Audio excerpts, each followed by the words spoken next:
Hello student, स्वागत है आप सभी का आज के सेशन में। कैसे हैं सभी लोग? आई होप सभी लोग बहुत अच्छे होंगे। तो बच्चे, पिछले कुछ दिनों से आपकी क्लासेस नहीं हुई, उसके पीछे बहुत सारे रीजन है। पहले तो आपका ऑफिशियल हॉलीडेज थे, उसके बाद में कुछ पर्सनल रीजन से मेरे हॉलीडेज थे, तो इस कारण से आपकी क्लासेस नहीं हुई।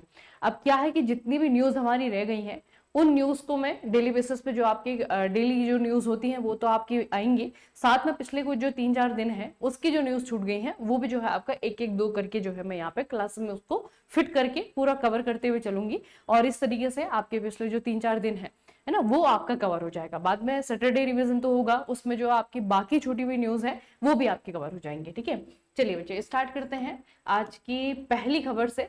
पहली खबर आईओसी के बारे में है। आप लोगों को पता है, ये हमने पहले भी करंट अफेयर में पढ़ा है कि इंडियन ऑयल कॉर्पोरेशन के द्वारा पानीपत हरियाणा में एक रिफाइनरी स्टार्ट की जाने वाली है। और रिफाइनरी बच्चे किस चीज का है? यह है सतत विमानन ईंधन। ठीक है, मतलब कि वो फ्यूल, वो ईंधन जो कि विमानन यानी कि एविएशन में इस्तेमाल होगा। अब इस फ्यूल की एक खासियत है कि ये बच्चे आपका सस्टेनेबल है। ठीक है, इसे बनाने के लिए किस चीज का इस्तेमाल किया जा रहा है? इसके लिए जो है खाद्य तेलों का इस्तेमाल किया जा रहा है। जैसे होटल्स हो गए, बड़े बड़े रेस्टोरेंट हो गए, वहां पे जब खाना बनाया जाता है, तली चीजें होती हैं, तो उसमें बच्चे तेल को बहुत बार इस्तेमाल नहीं किया जाता है ना। बहुत बार इस्तेमाल करके तेल की क्वालिटी बहुत ज्यादा बेकार हो जाती है, जो कि हेल्थ के लिए बहुत ज्यादा प्रॉब्लमेटिक होता है। इसीलिए जो है आपका इस तरीके के होटल्स में, इस तरीके के रेस्टोरेंट में बहुत सारी बड़ी मात्रा में जो है आपका तेल एक वेस्ट बन जाता है। तो जो आपका फूड ऑयल है उसका इस्तेमाल करके ये ईंधन तैयार करना है। ठीक है, इसके लिए एक रिफाइनरी है जो कि अभी आईओसी के अकॉर्डिंग दिसंबर 2025 तक प्रोडक्शन करना स्टार्ट कर देगी। ठीक है, तो आपको ये याद रखना है कि सतत विमानन ईंधन जो इकाई है, जो आपकी रिफाइनरी है, वो कहाँ पर बनाई गई है और किसके द्वारा बनाई गई है?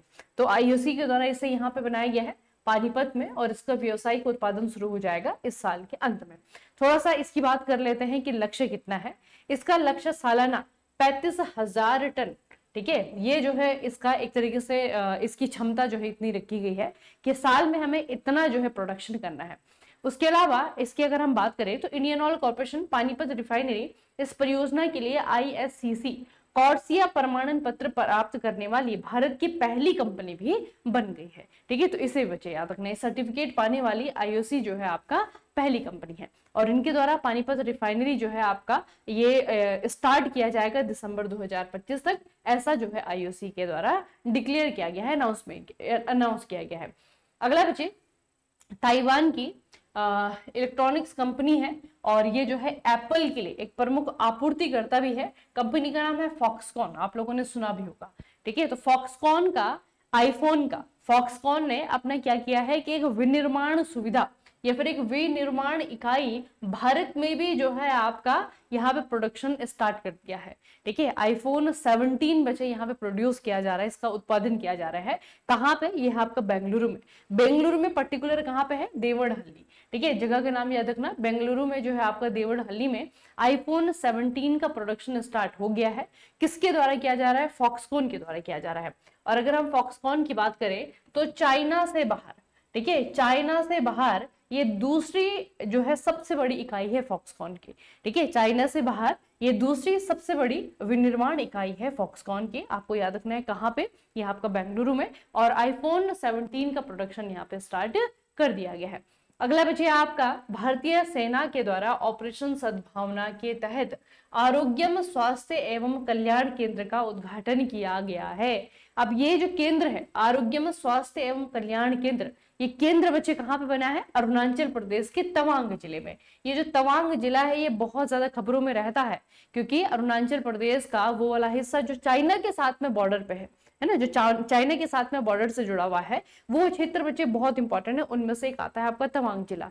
ठीक है, तो तवांग जिले को याद रखना। यहाँ पे दाहजोंग नाम का जगह है, और उस जगह पे जो है सेंटर आपका खोला गया। पूछा जाएगा किसने खोला है? भारतीय सेना के द्वारा खोला गया है। इस केंद्र को खोलने का मुख्य उद्देश्य तवांग जिले के थिगवू, मागो, जेथांग और लुतुगांग कि ऊंचाई वाले क्षेत्रों में आने वाले ग्रामीणों और पर्यटकों को समय पर स्वास्थ्य सहायता प्रदान करना है। तो मेडिकल फैसिलिटी देने के लिए जो है आपका मेडिकल फैसिलिटी टाइम पे प्रोवाइड करने के लिए इस तरीके के सेंटर जो है आपके खोले गए हैं। आरोग्य स्वास्थ्य एवं कल्याण केंद्र इसका नाम है, ठीक है। और ये बच्चे बेसिकली क्यों होता है, अगर आप लोग देखेंगे बॉर्डर एरिया को डेवलप किया जाना है ना, अभी जो है इंडियन आर्मी के द्वारा स्टार्ट किया गया है, बीएसएफ के द्वारा स्टार्ट किया गया है। तो ये सारी की सारी जिम्मेदारी हमारी फौज को दिया गया है, हमारी सेनाओं को दिया गया है, ताकि जो हमारी सामरिक दृष्टि से महत्वपूर्ण क्षेत्र है, जैसे चाइना के साथ में जो बॉर्डर एरिया है ना, वो वहां पे लोग रहे, ये बहुत जरूरी है। और वहां पे लोग तभी रहेंगे जब वहां पे उनको बेसिक फैसिलिटीज दी जाएंगी, है ना। अगर बेसिक फैसिलिटी नहीं होंगी तो कोई भी लोग वहां पे रहना पसंद नहीं करेंगे, और आने वाले कुछ समय में जो है पूरे के पूरे बॉर्डर एरियाज या फिर बॉर्डर एरिया में जो गाँव है वो खाली हो जाएंगे, है ना। क्योंकि अब एजुकेशन तो वही गया है, डिजिटलाइजेशन हो गया है, तो लोगों को मालूम है कि हमें क्या करना है क्या नहीं करना है। इसी चक्कर में जो है पलायन बहुत ज्यादा मात्रा में जो है पहाड़ी क्षेत्रों से मैदान की तरफ होता है ना। तो उसको उससे जो है बचने के लिए बच्चे बहुत सारे प्रोजेक्ट हैं यहाँ पे। तो जो है आपका हम खबरों में नहीं पढ़ते इतना ज्यादा, लेकिन एक्चुअल में ग्राउंड पे अगर आप लोग देखेंगे तो इंडियन आर्मी जो है आपका, इंडियन आर्मी और बीएसएफ, हम सोचते हैं कि सिर्फ जो है आपका ये हमारी मतलब सिक्योरिटी के लिए तो है, सुरक्षा के लिए तो फौजें आपकी तैनात हैं ही, साथ में जो है इनके ऊपर बहुत बड़ी जिम्मेदारी है, और वो है कि लोगों को यहाँ पे बहाल करना, है ना। तो इस तरीके के जो क्षेत्र है जो बहुत ही ज्यादा यहाँ पे जो इनके जो फिजिकल जो ज्योग्राफी है ना, फिजिकल ज्योग्राफी कठिन होने की वजह से लोग यहाँ पे पहले ही कम रहते हैं, पॉपुलेशन बहुत कम है। ऊपर से अगर उनके पास में बेसिक फैसिलिटी भी नहीं होंगी तो फिर तो वो लोग बिल्कुल भी वहां पर रहना पसंद नहीं करेंगे, ठीक है। इसी तरीके की जगह आपकी जो है जम्मू कश्मीर में बहुत जगह है, या फिर लद्दाख में बहुत सारी ऐसी जगह है।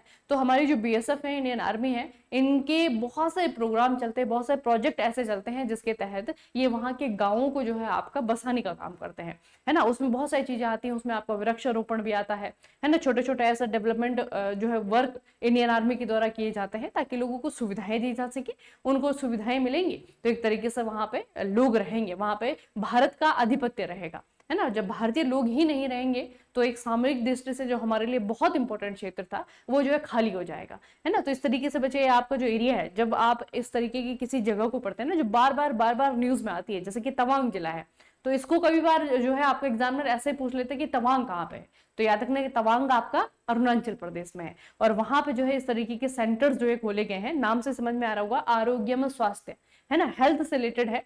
लोगों को जो है आपका जो कि ऊंचे क्षेत्र में रहते हैं, पहाड़ी क्षेत्रों में रहते हैं, आसानी से वहां पे आवाजाही नहीं होती है, रोड ट्रांसपोर्ट नहीं होता है ना, तो आसानी से वहां पे पहुंचा नहीं जा सकता। इसीलिए छोटे छोटे सेंटर जो है वहां पे आपके बनाए जाने की घोषणा जो है, ये पहल जो है इन्होंने शुरू किया है, इंडियन आर्मी के द्वारा ये काम किया गया है, ठीक है, याद रखना बच्चे।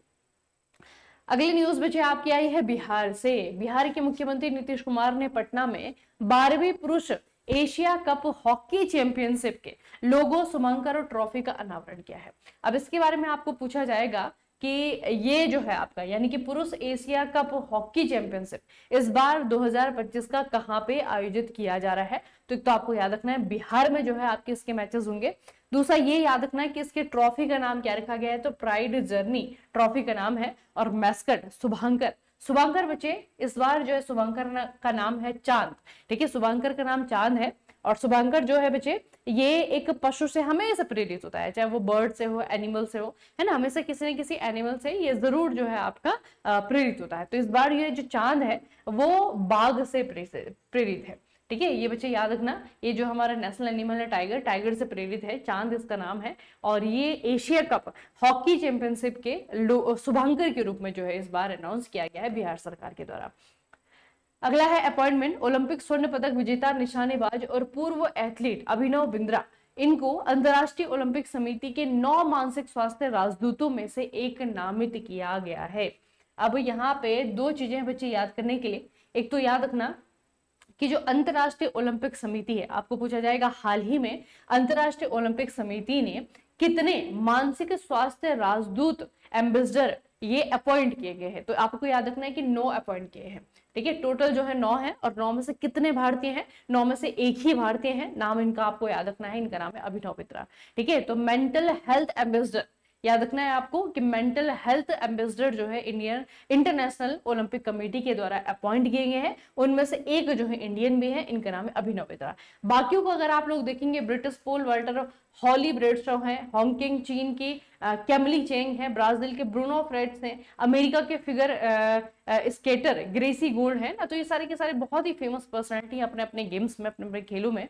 उसी तरीके से जो है इन लोगों को यहाँ पे चुना गया है। और पोस्ट का नाम देखिए बच्चे, मेंटल हेल्थ एम्बेसडर। ठीक है, तो अब जो हमारी इतनी बड़ी खेल की एक तरीके से कहा जा सकता है कि ऑर्गेनाइजेशन है, इंटरनेशनल ओलंपिक कमेटी, इनके द्वारा भी रिकॉग्नाइज किया गया है कि मेंटल हेल्थ इशू जो है आपका दिन प्रतिदिन सीवियर होता जा रहा है, और इसके लिए जो है आपका इस तरीके के लोगों का होना जरूरी है। ठीक है, तो मेंटल हेल्थ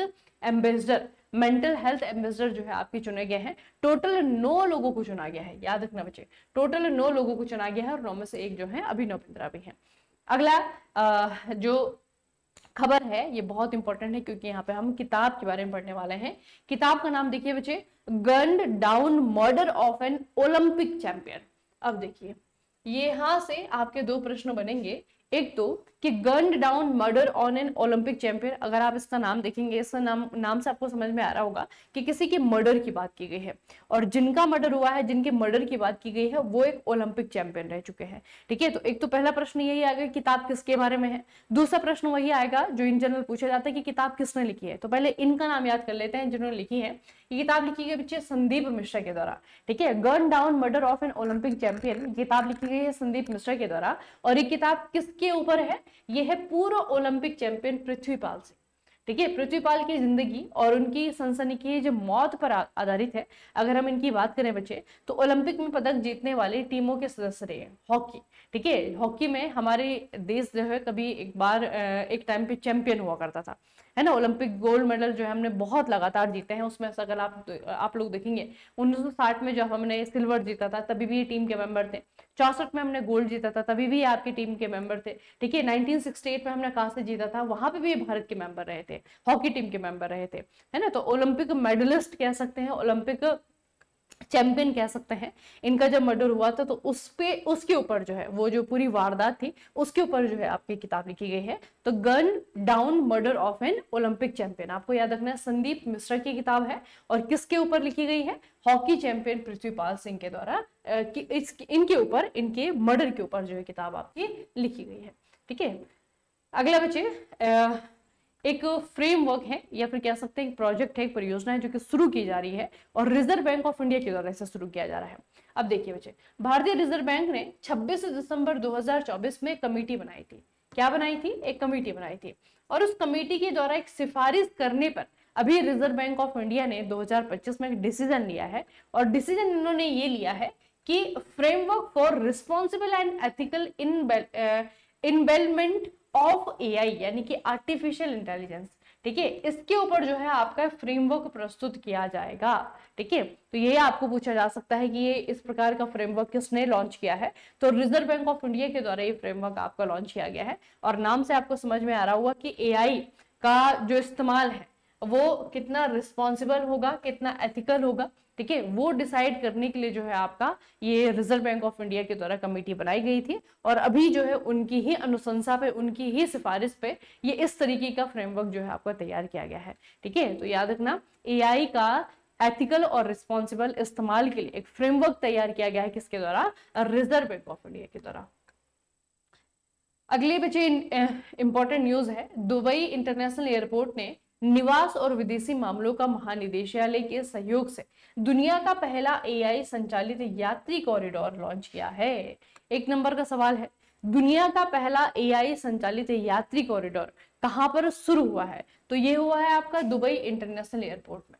ठीक है, दुबई इंटरनेशनल एयरपोर्ट ने ये काम किया है। ये दुनिया का पहला एआई से चलने वाला यात्री कॉरिडोर बन गया है। ठीक है, चलिए बच्चे, तो आज की खबरों को हम इतना ही रखेंगे, और जो आपके पिछले दिनों की कुछ न्यूज जो रह गई हैं, छूट गई हैं, उन्हें हम साथ साथ में कवर करते हुए चलेंगे। ठीक है, जो इम्पोर्टेंट न्यूज है, और बाकी जो है आपका जब आपका सैटरडे वाला सेशन आएगा तो बाकी चीजें वहां पे आपकी कवर अप हो जाएंगी। ठीक है, चलिए फिर आज के सेशन को इतना ही रखते हैं, मिलते हैं फिर कल के सेशन में। तब तक के लिए पढ़ते रहिए, अपना खूब सारा ख्याल रखिएगा। आप सभी का बहुत बहुत धन्यवाद।